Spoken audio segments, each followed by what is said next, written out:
This is the Austin and Matt podcast. This is Matt. And this is Austin. This week we watched Our Friend, a movie where a selfish woman gets her comeuppance for cheating on her husband. How dare you? Just kidding. That's a very bleak plot synopsis of a movie. That's not what it's really about. Anyway, okay. let's talk about Our Friend. Let's do it. Synopsis. After receiving life-altering news, a couple finds unexpected support from their best friend, who puts his own life on hold and moves into their family home, beginning an impact much greater and more profound than anyone could have imagined. Austin, what did you like about this movie? Yeah, so last time when we were trying to pick the movie, we're like, yeah, like this is a drama, but like it has these actors and it's like it's probably like gonna have some comedy basis to it. From the opening scene, it's like this is drama and like it's gonna be a little heavy about things. Like I loved the opening scene. They're having the conversation and like because I didn't read the synopsis for the movie, I was like, oh shit, like are they getting divorced? When he like it wasn't until he grabs the paper and it's like mommy's going to sleep for a while, mommy's going on vacation. I was like, oh shit, she's dying.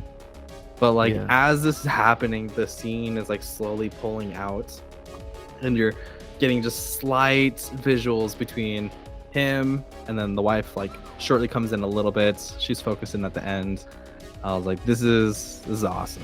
This is a great way to get me kind of like sunk into this movie. I know like in books they always talk about like trying to get the hook or whatever it may be, but like movie wise, that was definitely a hook. So that was super awesome. I also love the different perspectives that they gave throughout the movie. Probably like halfway through the movie, you're like, why is this friend so dedicated into helping his friends? Like, I know my brain doesn't want to go here, but it always does, where it's like, what it is his true motives behind this? Like, does like he owe them something?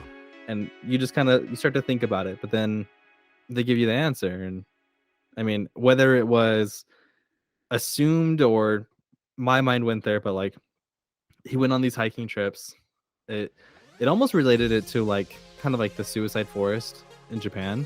Mm-hmm. Like he went hiking in Utah, which is funny. That was Utah then. Yeah, like okay. Bryce Canyon, Zion's, like that's all Utah. So he's going on these hikes, he's doing these things, he's obviously thinking to himself, it's very easy for him just not to come back. Yeah.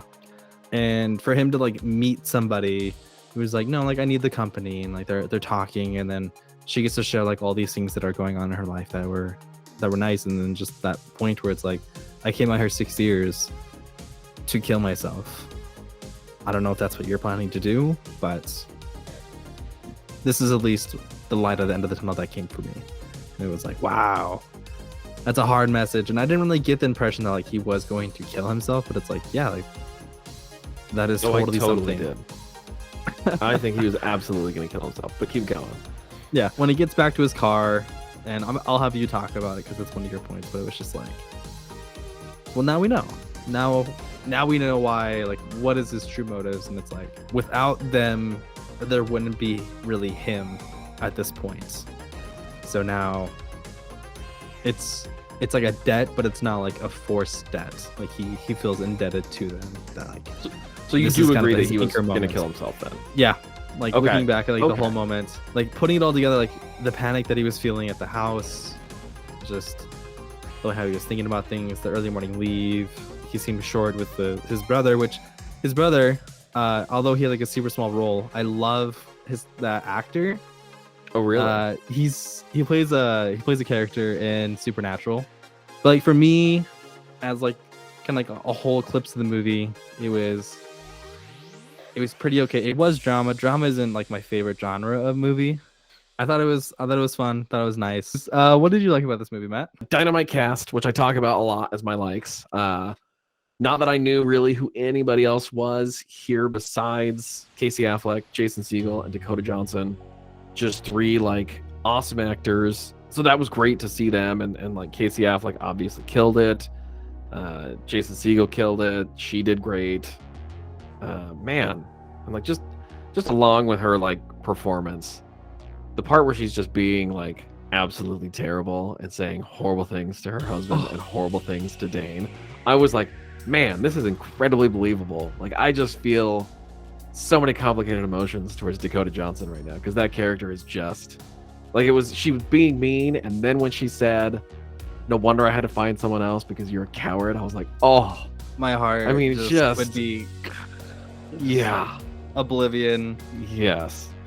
So that was mean, and again, like obviously, like she was on all sorts of medications. They said this was gonna happen, but it was like, Yeah. ugh. Good cast. I do love just seeing a movie that's like, speaking of her being terrible, like super honest about these situations. Like to look at one of those other like cancer movies, Stepmom. I don't know if you've ever seen the Stepmom. It's Mhm. this movie. It's got Susan Sarandon in it, and Julia Roberts, and Ed Harris, and the mom's dying of cancer, and it's just kind of like you never really see like how horrible it is to die from something like this, you know? And there's so many movies where it's just like this gentle like floating off, and everything's nice, and they're so sweet and kind and loving and have these amazing things to say before they die, and it's like, nah, man, like maybe I don't think until this movie I really understood like people go through cancer like that, where it's like, not are they just dying in a horribly painful way, they're also becoming a mean and horrible person that's hard to be around, you know? So to see that was like, geez, like this is a brazen and honest depiction of what this can be like, and that is hard. So Right.